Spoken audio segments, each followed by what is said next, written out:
If you ever thought working at a fine dining restaurant was about elegance, laughter, and polite small talk, let me rip that fantasy apart for you. My name is Emily Carter, and once I was nothing more than a pair of aching feet in cheap shoes, a tray balanced on bruised hands, and a target for every rich jerk who thought service staff were less than human. Silver Fork wasn't just a restaurant. It was a gilded palace of hypocrisy, polished silverware on the outside, rot crawling through the walls inside. I knew the place was rotten. I just didn't know how rotten, until it swallowed me whole and spat me out in front of 100 smirking faces. It happened on a Thursday night. The kind of night where the air smells like fake sophistication and overpriced perfume. I had been working a double shift. My back screamed with every step, but I forced a smile because that's what good little waitresses do. Table 17. 3 women draped in silk and arrogance, laughing too loud, demanding without words. I approached, tray balanced with trembling hands, carrying a $2,000 bottle of vintage Bordeaux they had ordered just to show off. One misstep, just one. The heel of my shoe caught on the thick carpet. The tray tilted. Time slowed, the way it does right before disaster hits. The wine tumbled. A crimson arc of horror splashed across the front of the lead woman's designer dress. The silence afterward could have frozen hell. The woman shrieked like she'd been stabbed. Gasps rippled across the room. Forks clinked against plates. Eyes turned, hundreds of them, locking onto me like Judgment Day had come early. Before I could stammer an apology, I felt a meaty hand clamp down on my arm. Rick was the general manager of Silver Fork, a man who lived in the kitchen, but whose only real skill was making the staff's lives a living hell. He was red-faced, sweating, his cheap cologne struggling against the kitchen grease permanently baked into his pores. He yanked me toward the center of the dining room. "Ladies and gentlemen, allow me to introduce the shining star of Silver Fork," he bellowed, voice dripping with mockery. "Our very own disaster artist, Emily Carter." Laughter, some sharp, some uneasy, a few sympathetic eyes, but far more smirks. Rick leaned in close enough that I could smell the cheap scotch on his breath. "You're fired, sweetheart. Clean out your locker and get the hell out." And just like that, in the middle of glittering chandeliers and $1,000 entrees, my life crumbled. But I didn't cry. I didn't beg. I didn't even flinch. I smiled. A slow, razor-thin smile that made Rick falter for half a second. Not that anyone noticed. Inside, something snapped, or maybe something woke up. I wasn't sure. All I knew was this wasn't the end of me. It was the beginning of something Rick, and everyone else in that room, would soon learn to fear. I packed my things that night without a word. No goodbyes, no explanations. I walked out of Silver Fork and into the humid night air, my breath fogging in front of me like smoke from a fire I hadn't yet lit, but would. The next morning, while Rick probably boasted about cleaning house over his greasy diner breakfast, I sat in a grimy apartment, a laptop on the rickety table, and started planning my comeback. Not just to survive. No, to destroy. I cashed in everything I had saved. Not much, but enough. I enrolled in a crash course on restaurant management and hospitality warfare, the kind of backroom courses rich heirs send their kids to before they inherit empires. I didn't sleep much. I studied. I worked part-time at smaller diners, blending in, learning, observing. I memorized supplier lists. I learned how accidental health violations could be orchestrated, how one bad online review, placed at the right time by the right customer, could snowball into a PR nightmare. I wasn't just planning to make Rick regret that night. I was planning to make him wish he'd never been born. 3 months later, while Rick polished his ego for Silver Fork's 10-year anniversary gala, the biggest event of the year, I walked back into the city under a different name, a different look, and with friends he never saw coming. Friends who owed Rick a few favors of their own. Friends who understood that revenge, like fine wine, was best served slow and poisoned. The night of the Silver Fork 10-year gala arrived like a thunderstorm in disguise. The guest list dripped with power. City officials, CEOs, celebrities, all eager to flaunt their designer suits and fake smiles. Rick was counting on tonight to cement his legacy, a monument to his mediocrity.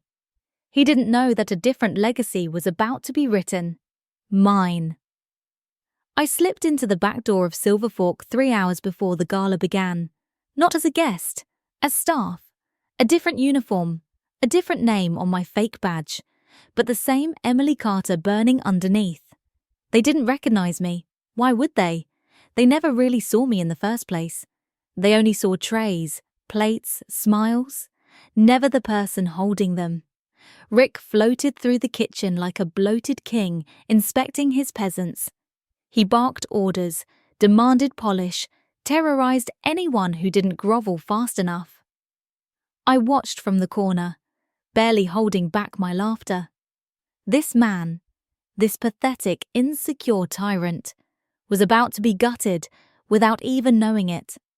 My team was already in place. They weren't just disgruntled ex-employees. They were artists of chaos. One had hacked the restaurant's internal communications system. Another had arranged for the emergency lighting to flicker at the perfect moment. A third had quietly convinced the health inspector to drop by after a well-placed anonymous tip. It wasn't just about sabotaging the event. It was about destroying Rick's soul in front of the people he craved approval from most. By 6 p.m, the guests began to arrive. Tuxedos and glittering dresses swept through the entrance like a wave of sharks smelling blood. I moved through the crowd with a tray in hand, invisible as always, but this time with eyes sharp and cold. At 7:15 p.m. sharp, the first domino fell. The champagne tower, Rick's pride and joy, collapsed in a spectacular crash of glass and gold liquid, soaking a senator's wife and an oil magnate in sticky sweetness. Gasps filled the room. Rick stumbled over, stammering apologies. Strike one. At 7:30 p.m. The kitchen's ventilation mysteriously failed. Within minutes, the entire dining area was filled with the sour, unmistakable scent of spoiled seafood, courtesy of a few strategically placed trays of forgotten oysters. Strike two. By 8 p.m, guests were whispering, fanning themselves, checking their watches, frowning. The social media vultures started to circle. Photos, tweets, whispers of disaster and health violations fluttered through the air like vultures waiting to land. I floated closer to the stage where Rick was preparing his grand speech. The final blow was seconds away. The emergency lights flickered once, twice. Then darkness. A single spotlight snapped on. But instead of illuminating Rick's proud, bloated face, it illuminated the kitchen door swinging open. And there, right on cue, came the health inspector. Flashbulbs exploded. Reporters leaned forward like sharks scenting blood. The inspector loudly, gleefully announced, "After an anonymous tip and preliminary investigation, Silver Fork is being shut down for immediate health violations." Pandemonium. Guests scrambled for the exits. Phones were yanked out. Rick stood frozen, mouth opening and closing like a fish gasping on dry land. And me? I stepped forward, pulled off my fake staff badge, dropped my tray at Rick's feet, and smiled. "Remember me, Rick?" His face went bone white. "You should. You made me." I turned and walked out of Silver Fork, my heels clicking sharply on the marble floor, cutting through the rising din of chaos behind me. Yeah, I didn't need to look back. I already knew the kingdom Rick had built on humiliation and cruelty was crumbling into dust. And this was only the beginning. The wreckage of Silver Fork made the news before sunrise. By morning, it wasn't just local gossip. It was a full-blown scandal. Photos of the collapsed Champagne Tower. Videos of the health inspector's triumphant shutdown. Guests venting online about the disgusting smell and disastrous service. Rick's name trended, not in glory, but in shame. Silver Fork's reputation, carefully built over a decade of blood, sweat, and lies, crumbled in a single night. Just as planned, I could have ended it there. I could have walked away, satisfied that I had served my revenge cold, sharp, and public. But no, Rick was just the symptom. The disease was deeper. The disease was power, abused, unchecked, and ugly. And I wasn't done curing it. It started subtly, a rumor here, a whisper there, quiet inquiries about the Fork Society, the secretive, unofficial club that Rick and his ilk belonged to. A network of restaurant owners, suppliers, health inspectors, and politicians. A circle where favors were traded like currency and careers were crushed like cigarette butts under expensive shoes. I didn't have hard evidence yet, but I didn't need it to know they were real. I could feel them watching. I could feel the walls tightening. And I knew if I wanted real justice, not just personal satisfaction, I had to step onto a bigger battlefield. I started with the suppliers, the lifeblood of the restaurant world. A few friendly conversations at local farmers' markets, a couple of drinks bought for lonely food reps at dive bars, a lot of patient listening to drunken rants about how things really worked. Piece by piece, a picture emerged. The Fork Society wasn't just a rumor, it was an empire. And it didn't forgive disruptions lightly. The first real warning came 2 weeks after Silver Fork's fall. I found the warning taped to the door of my apartment. A simple white envelope, no return address. Inside, a photo of me, standing outside Velvet Spoon, keys in hand, unaware. And scrawled in red marker across the photo, "Play with fire, Emily, and you will burn." Fear coiled in my gut, instinctive, primal. But I didn't flinch, not anymore. Fear was a leash they expected me to wear, and I had spent too long tearing off leashes. That night, I made 3 phone calls. First to Maya Reynolds, the ghost hacker, the financial bloodhound, the woman who could dismantle an offshore empire from her laptop. Second to Leo Hart, ex-cop turned private investigator with a grudge against dirty money and no qualms about getting his hands dirty. And third, to myself, a silent vow whispered into the darkness of my 1-bedroom apartment. You started this war, Fork Society. Now I'm going to end it. Not for me. For everyone you've crushed. For everyone who never had the chance to fight back. This city belongs to those who earned it, not those who stole it. And I'm coming for you. The game had changed. This wasn't about Rick anymore. This wasn't even about revenge anymore. This was about burning down a system built on fear, greed, and silence. And I was ready to light the first match. In war, your first move defines everything. You reveal your strength, or you reveal your fear. I wasn't planning to reveal anything.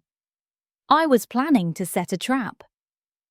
The Fork Society thrived in shadows, whispered deals, backroom handshakes, untraceable favors. They believed power was something you wore like an invisible crown. They believed no one could touch them, because no one could even see them. I intended to drag them into the light, and light, my dear enemies, burns. Maya and I started small, anonymous leaks to minor blogs about corruption in restaurant licensing. Hints dropped into the ears of young, ambitious journalists looking for a break. Nothing direct, nothing provable. Just enough to create static, discomfort. The Fork Society lived off stability, a network of favors operating under the radar. Noise threatened that stability. Fear of exposure threatened it even more. Meanwhile, Leo worked the ground game. Fake job interviews at society-affiliated restaurants.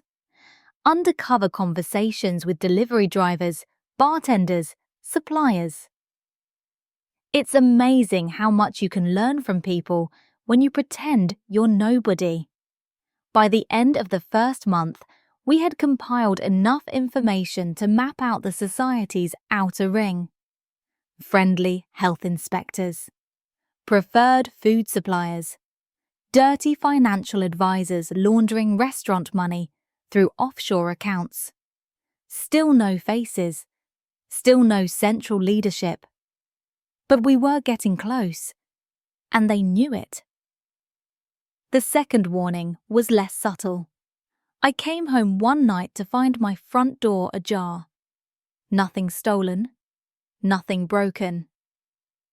Except for a single item, left dead center on my kitchen counter. A chef's knife. Its blade gleaming under the overhead light, its handle wrapped in a white napkin, embroidered with a single red letter, F. Fork Society. I stood there for a long moment, staring at the knife, feeling the message slither under my skin. You're in our kitchen now, little girl. You don't belong here. You don't survive here. I picked up the knife, ran my thumb along the blade. It was sharp. Good. I could use it. The next day, I upped the game. No more whispers, no more hints. I called a reporter. His name was Jackson Reed, mid-30s, relentless, with the kind of eyes that could strip the lies off a politician faster than a buzzsaw. I handed him a file Maya and Leo had compiled. Invoices linking society restaurants to corrupt inspectors. Financial records hinting at money laundering. Photos of private meetings between supposed competitors laughing over scotch like old friends. I didn't tell Jackson everything. Not yet. But I gave him enough to whet his appetite. And I made him promise one thing. When you run this story, don't bury it. Set it on fire. Meanwhile, Maya unearthed something even juicier. A lead on a name. Not just another puppet, not just another middleman, but someone with real pull inside the society. Someone named Alexander Drake. I didn't know it yet, but speaking that name aloud was like striking a match in a room full of gas fumes. Because Alexander Drake wasn't just a player.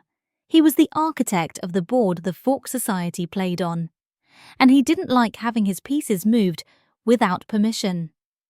That night, for the first time in months, I dreamed of Silver Fork again. Of Rick's face, bloated and furious, as I smiled and walked away. And I realized something. This wasn't revenge anymore. This wasn't even justice. This was evolution, and I had already shed my old skin. Tomorrow, the real war would begin. Tomorrow, I would call out Alexander Drake by name. And tomorrow, the Fork Society would finally learn. When you corner a nobody, you create a monster. The city woke up to fire. Not the kind you could see. the kind that spread through news headlines and whisper networks, devouring reputations in hours. Jackson Reed didn't bury the story. He lit it up.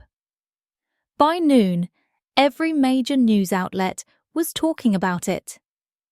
Underground empire in fine dining exposed. The dirty secrets of the city's elite restaurants. Whispers of a Fork Society, more than just rumours. The Fork Society had operated in the shadows for decades. Today, sunlight poured into their carefully hidden cracks. And they hated it. It wasn't just one story. It was a chain reaction. Disgruntled ex-employees started speaking out. Anonymous tips flooded hotlines. Food critics retracted glowing reviews. Health inspectors scrambled to save their own skins. The machine that once crushed whistleblowers now turned inward, grinding itself to pieces. Exactly as I had planned. But every action has a cost. And this time, the bill came fast. At 5:03 p.m, my phone buzzed. Unknown number. I answered because of course I did. Emily Carter. The voice was smooth, cold.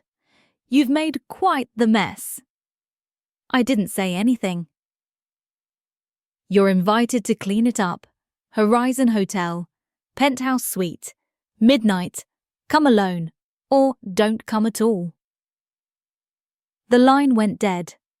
I stared at the phone for a long moment. My heart should have been hammering. Instead, I smiled. Not the polite service industry smile they used to beat into me. The real one. The predator's smile. I called Maya. Told her everything. She cursed loudly and creatively. It's a trap, Emily. You know that, right? Of course it's a trap. I said it calmly, sliding on my jacket.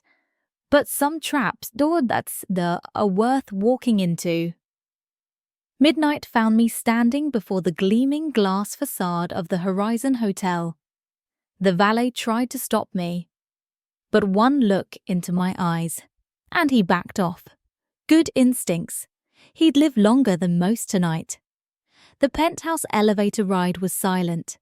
I watched my reflection in the polished walls. A black leather jacket, dark jeans.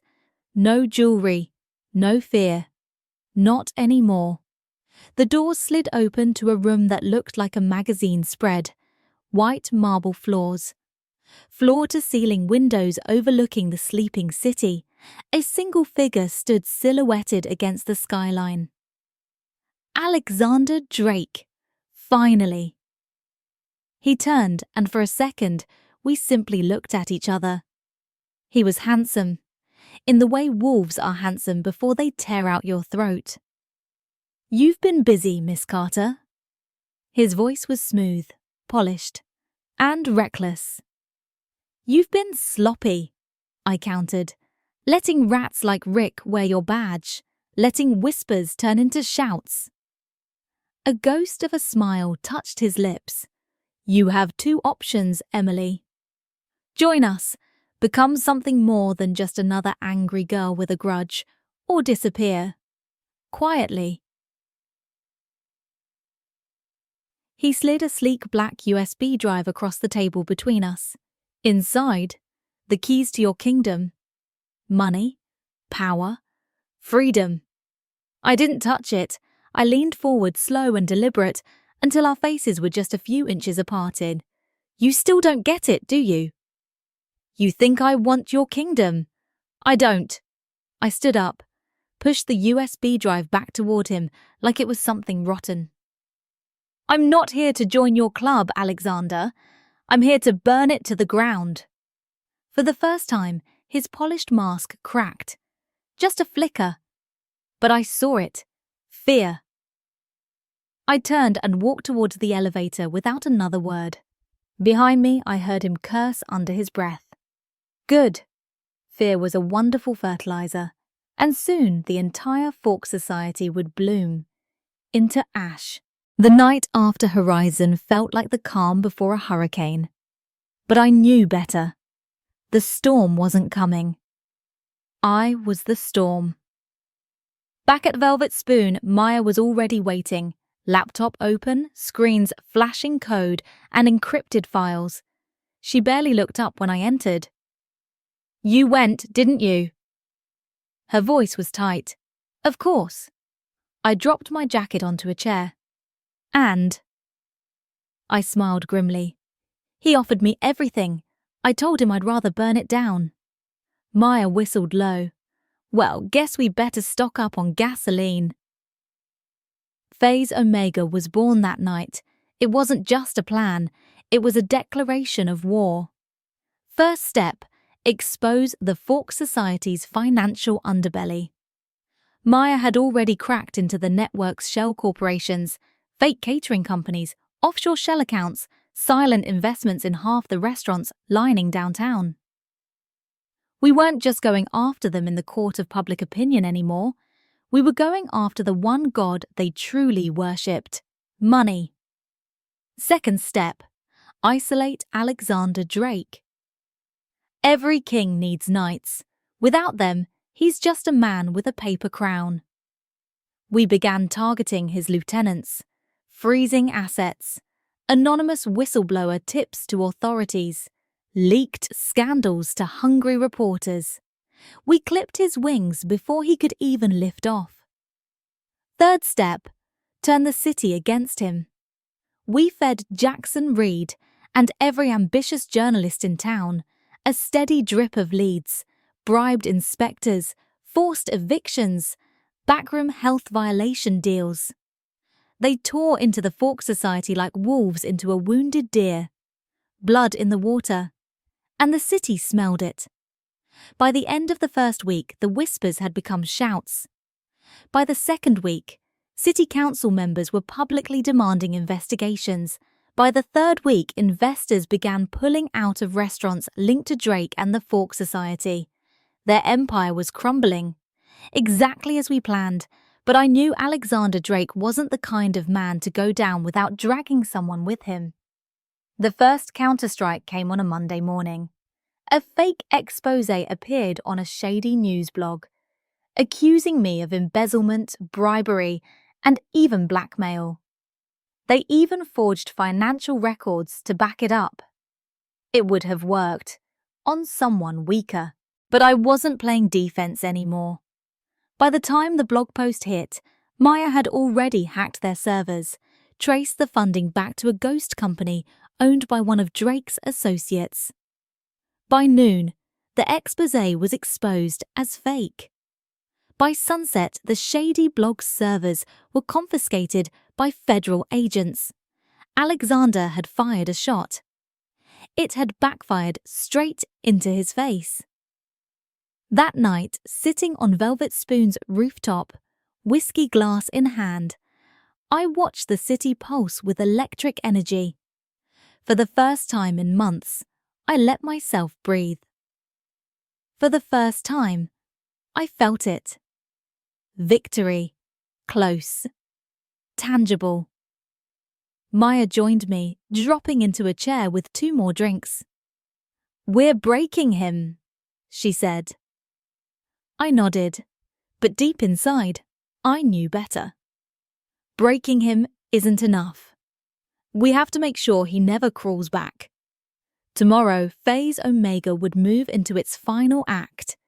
Expose not just Drake, but the entire rotten core of the Fork Society.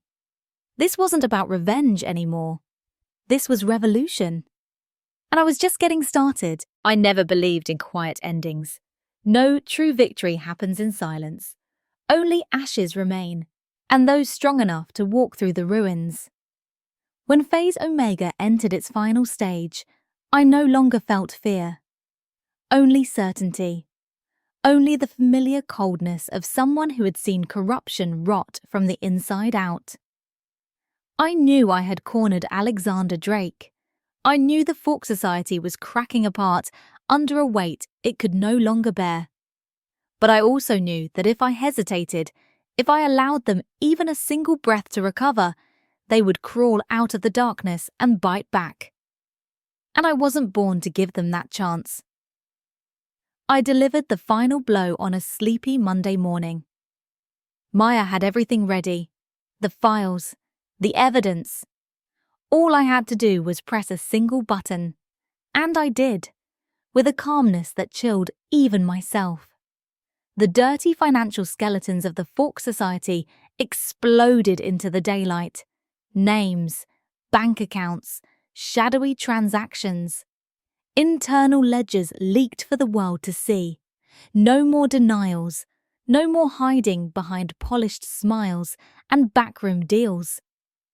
They trembled under the weight of the light, like cockroaches dragged from their filth. Within 48 hours, Interpol issued red notices against their top members. Restaurants, corporations, even politicians, once shielded by the society, scrambled to sever ties, desperate to salvage their reputations. But it was too late. There was nowhere left for them to run.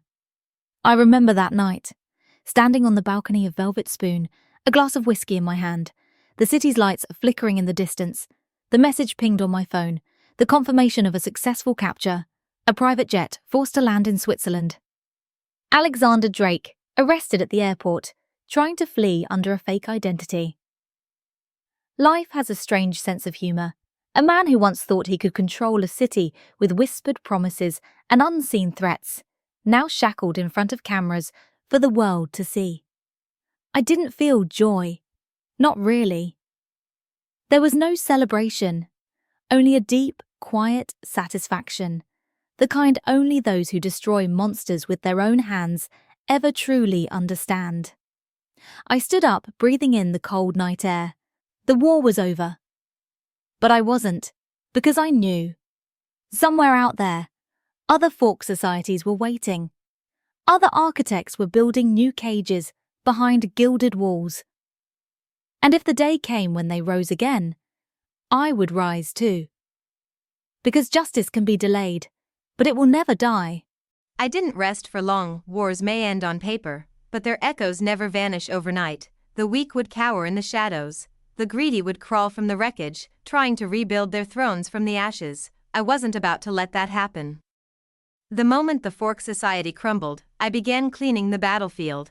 I didn't leave a single inch of ground for darkness to seep back into. Maya and I worked with real investigators, the kind who hadn't sold their souls for a paycheck. We handed over every last scrap of evidence. We ensured that those who once thrived in the shadows would now rot under the full blaze of justice. Velvet Spoon didn't escape the aftermath either. At first, the whispers floated, accusations that I had been part of the scandal, but whispers died quickly in the face of survival. Respect replaced suspicion, not because they loved me, no, they respected me because I had survived.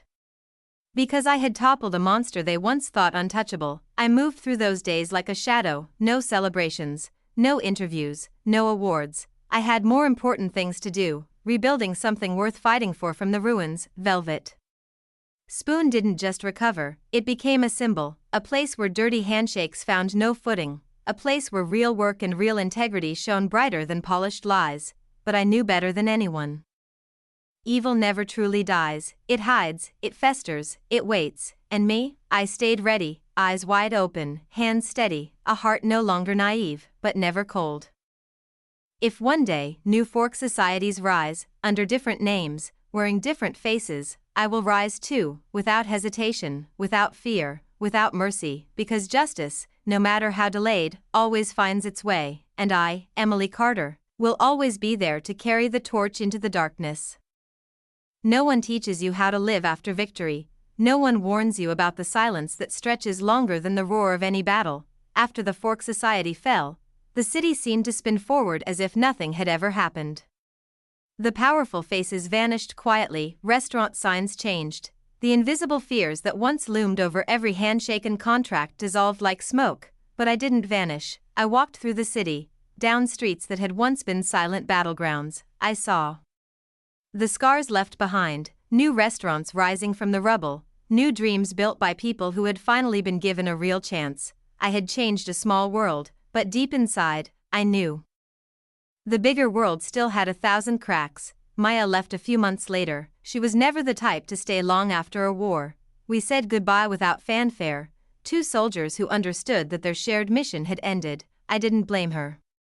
I didn't expect anyone to walk with me forever. I was born to fight alone. Velvet Spoon grew stronger. It became more than a restaurant, it became a symbol, not just of success, but of integrity in a world drunk on illusions. Every day, I walked through its doors as a silent sentinel, no crowns, no headlines, just a quiet belief that this place would never fall to darkness again. Sometimes, threats still found their way to me. Anonymous emails, strange eyes following me from across busy streets. I didn't flinch, they only reminded me that my work was never truly finished. I am no hero, I am no saint, I am Emily Carter, a woman who was pushed down, and instead of staying broken, forged a spear from the ashes around her. And if the day comes again when that spear is needed, I will wield it without hesitation, not for glory, not for revenge, but because truth deserves warriors brave enough to fight for it. The silence after war never lasts forever, it never does. Some things only wait in the dark, patient as hunting beasts. And then, one day, the first signal appeared, an invitation to a business dinner at a newly opened restaurant. On paper, everything looked clean, but I had learned long ago how to read between the lines. I could smell it, the familiar stench of rotting power, the kind that couldn't be hidden behind expensive cologne or gilded decor. I declined the invitation. I didn't need to walk through those doors to know. I didn't need to see the secret handshakes behind the polished smiles. I knew, the remnants of the Fork Society were trying to rise again, under new faces, new names. I wasn't afraid, I wasn't angry, I felt inevitability. Darkness never truly disappears, it just learns to wear different masks. I didn't rush to expose them, not because I was weaker, but because I understood something now. If you want to rip out the roots of a weed, sometimes you have to let it grow first, let it tighten its own noose with greed and arrogance. I watched, I memorized the new names rising through the ranks, the new alliances forming behind closed doors. I recorded every move, every whisper, every hidden deal. In silence, waiting, preparing. None of them remembered the waitress humiliated at Silver Fork years ago. None of them suspected the calm woman sipping an espresso at a cafe's corner table. The one silently watching them was the nightmare they hadn't yet learned to fear. I didn't need to make declarations. I didn't need to send warnings. When the time came, I would strike, swift, precise, merciless, because one lesson Fork Society had taught me, one I never forgot, was this: the survivors aren't the strongest. They're the ones who never forget why they stood up in the first place. Some wars don't need gunfire, just a look, a silence sharp enough to cut. I had waited, watched, memorized every clumsy step of those rising from the old ashes. And then, the opportunity came. A new restaurant chain, polished to a fault, began quietly swallowing up blocks of the city, sky-high menu prices, invisible roots sinking beneath the surface. I saw the signs others missed, surprise inspections that somehow always passed, competitors vanishing under vague accusations, prime real estate changing hands without explanation. They thought they were building a new empire, they thought no one would notice, but I did. I didn't just see with my eyes, I saw with memory.